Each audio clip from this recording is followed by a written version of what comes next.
What's up, Cybertronians? So today we are taking a look not at this guy, but instead this guy. The Studio Series 86 Blaster. Now, in a previous review, I called it. I said that they would be using this mold to make the Studio Series 86 Blaster. And sure enough, that is exactly what they've done. And what can I say? This guy looks like he's straight off of the film itself. They went all out on the deco, picking out details inside his shins there. Nice detailing on him. Love the way his chest has come out, the head sculpt. Quick look there. Looks absolutely fantastic. Every single thing, with the exception obviously of his butt plate, looks like it came straight off of the animation. And as soon as I seen this guy, yeah, even though I already own this blaster, and don't get me wrong, there's nothing wrong with this one, solid mold, which is why they ended up using it for this guy. But just for the screen accuracy alone, this guy is phenomenal. And just like with the Legacy Blaster, or is it Kingdom? I can't remember. He does come with his little cassette minion, Eject. So a quick look at him. Transformation for Eject, as you can see, is very straightforward, but it works. Now the head can be a little finicky to get out, but that, just drop the camera down, that is just brilliant. Now, one thing I will say about Eject straight away is I am so happy that they made him out of solid plastic. Just to show you why, because full disclosure, when I was recording the opening pose shots with the other blaster, the Kingdom Blaster, this guy broke on me. There's his arm, or the other half of it. So Hasbro, please, for the love of Primus, in the name of all that is good and holy, please stop making figures with clear plastic. Doesn't matter how thick you make it, this always happens. So please, Hasbro, no more. But just a quick look at Eject here, at the details. Again, coloration, it's like he just jumped off of the screen altogether. Molded in detail inside the whole of the cassette mode, which you don't really notice on the clear plastic as much. The head sculpt there, they did actually manage to paint in his eyes. Nicely done. And even the Autobot symbol on his chest, very well done, very well done. And he does indeed, as you've seen, store nicely in his chest. So we'll just get him back into cassette mode, which again is very straightforward and very easy. And you know, you do have to push it down a little bit, and there you go. He stores very nicely in there. So we already had a comparison with Blaster and his previous incarnation. So now here's Blaster with the Legacy United gears. Great little figure. Didn't think I'd like him as much as I do. Here he is with Studio Series Brawn, and I think that works very well with scale.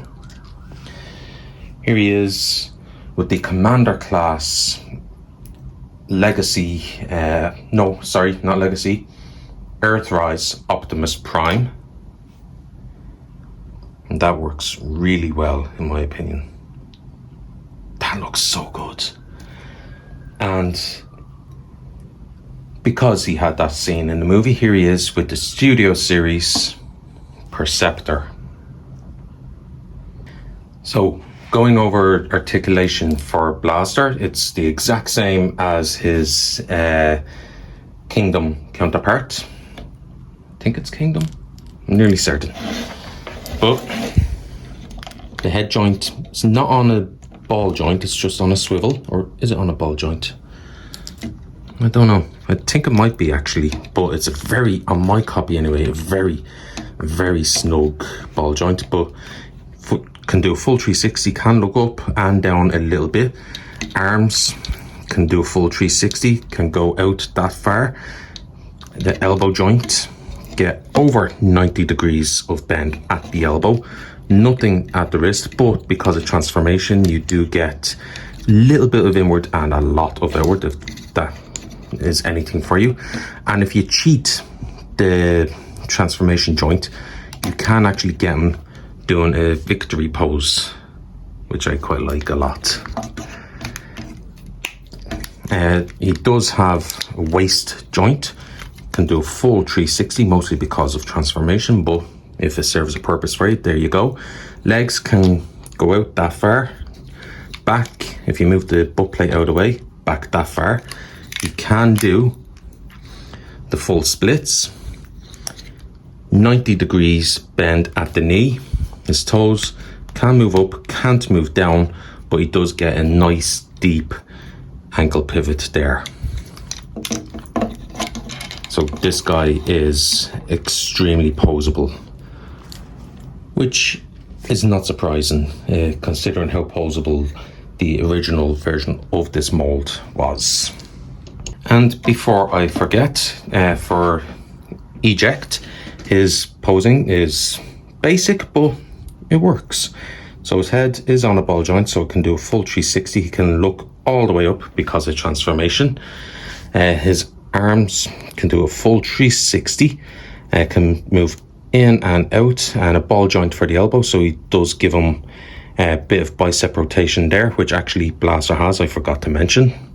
Legs can go forward that far, back that far, can do the full splits and then some. And ball joint at the knee, so because of transformation, has a nice deep knee bend and nothing at the feet. And actually, while I think of it, with Blaster as well, he does also have a thigh swivel. Sorry about that, bumped the camera there. Now for weapon storage in robot mode, obviously he can hold it there as he should, but if you want, you can plug it onto his back with this notch right here onto this tab right there, just like that. Or if you want, as you can see, he's got a plethora of ports on his back, so you could plug it not really there on the shoulder, but on his back here, like that, if that has any purpose for you whatsoever. You can also plug it right there on his back again, if it serves any purpose for you. Me personally, if I don't have him holding it, I leave it plugged there, which does look a little bit ridiculous, especially with this sticking out the side, which is why majority of the time I have him holding it. So for transformation, as you may or may not have guessed, it is the exact same as the Kingdom Blaster. So starting off, just come around here, open this panel and flip his head down, close that up, rotate his waist 180, and at this point now, get his hands, just fold them up, rotate the arm around and untab the forearm to bring it up like that, which will actually expose this notch here, which is important for transformation. Do the same on the other side. And actually, just a quick note, his hand is actually molded with the finger pointing out, so if you want, you can get him doing that classic pose where he's pressing his buttons to eject his tapes. So again, flip the hand up and make sure your thumb works. Rotate the arm around and flip it up just like that. Come into the legs here, open this panel up, flip that panel, and then rotate the leg to the side just like that. Get his foot, just flip that all the way up, and this tab here is what goes into that slot there. So just line that up, tap it in, and then for this you will need to lift up that flap and then just rotate this around, and you have a notch right here that will, this tab, don't know how well you can see that, this tab will go into. Just line everything up and it will snap into place just like that, and repeat, rinse and repeat on the other side. So open, flip, turn in, flip the toe up, bring the leg out and tab into the slot. Line everything up, and if you do, which right now I don't, there you go. Once everything's lined up, you can then start bringing this around. Now, just a quick note, on this copy I've noticed that this hand keeps moving up. You can kind of see it there. It's stopping things going in. So what I do is I just push it down like that and continue pushing it in. Line up again, notch here with the tab on the inside there. Push everything together and then come down here, bring down this plate, lock it in like that. Flip, oops, sorry, made a mistake. So you want to make sure before you bring the legs up that you flip these speakers around just like that, because otherwise you're just going to give yourself more work to do, just like me right now. I am a professional. I know exactly what I'm doing. I make these mistakes so you don't have to. So lock everything together again, and then for the final touches, just get these handles up, and you'll see that there is a notch cut out right there. So that way you bring this piece over first, this piece over second, and just slide it together, squeeze it all together, bring the camera down, and there you have it.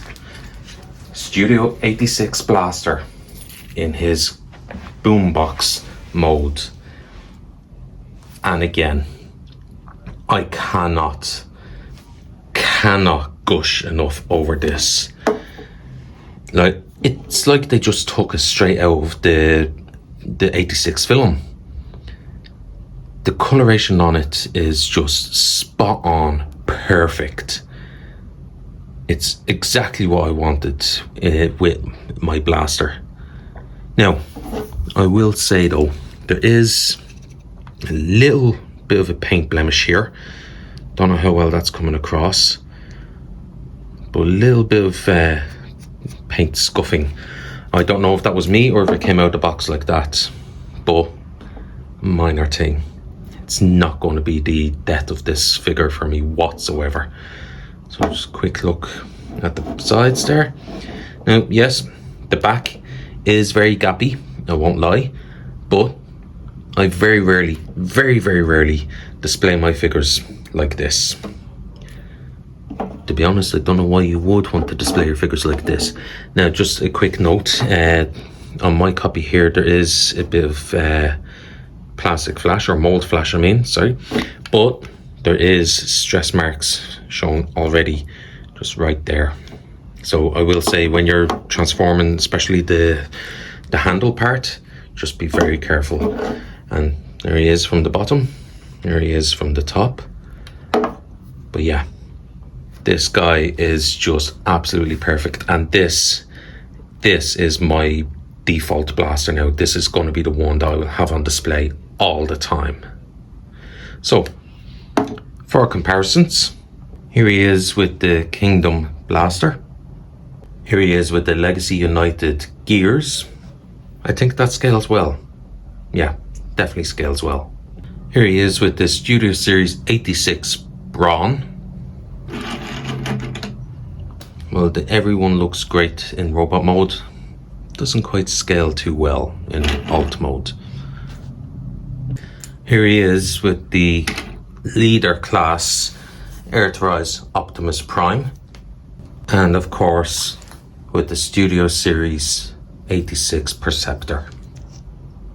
That has been my look at the Studio Series 86 Blaster, and what can I say that I haven't said already? This guy is phenomenal. I absolutely love this guy. His transformation, simplistic, but works. Easy, enjoyable, very fun to do. I've actually lost count how many times I've transformed this guy back and forth. His joints feel solid. They don't feel weak in any way whatsoever. In some cases, they're actually very snug on my copy, but that's a good thing. There is no clear plastic on him whatsoever, especially with his minion eject, which I absolutely love. Why Hasbro keeps insisting on using clear plastic, I don't know. It's been proven time and time again, clear plastic breaks, and it has on my figures every time. So again, Hasbro, please, for the love of Primus, stop using clear plastic.